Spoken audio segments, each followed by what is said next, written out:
Is your YouView box not responding to the remote? The most common culprit is battery issues, which account for about 65% of all remote problems. Let's start by checking your batteries. First, replace your batteries with fresh alkaline batteries. Always replace all batteries at the same time and make sure they're installed with the correct polarity, positive and negative ends in the right direction. If your batteries look corroded or have white or green buildup on the terminals, you'll need to clean them. Use a dry cloth to gently clean the battery terminals and remove any corrosion that might prevent proper electrical contact. If new batteries don't solve the problem, the issue might be synchronization. Your remote and YouView box can lose their connection. To resync them, hold the YouView and TV buttons simultaneously for 3 seconds while pointing the remote directly at the box. Environmental factors can also interfere with your remote signal.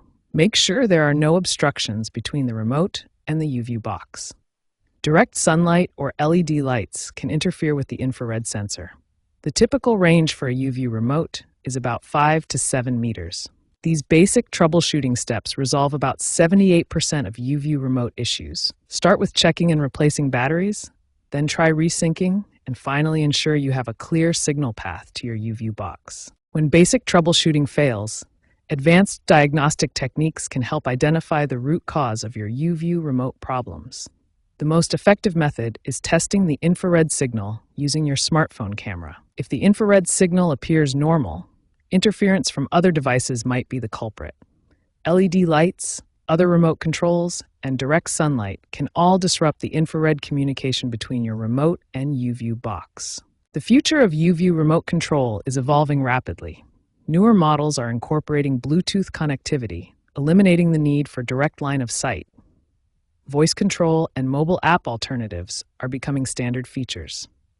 Voice control represents a significant advancement in user experience. Instead of searching for buttons, users can simply speak commands to change channels, adjust volume, or search for content. The good news is that most remote control issues can be resolved without professional help. Statistics show that only 8% of cases require technical intervention, while the majority of problems can be fixed through systematic troubleshooting. Looking ahead, service providers are developing predictive maintenance systems that can identify potential remote control issues before they become critical. These systems could reduce customer service calls by up to 30%, providing a more seamless viewing experience.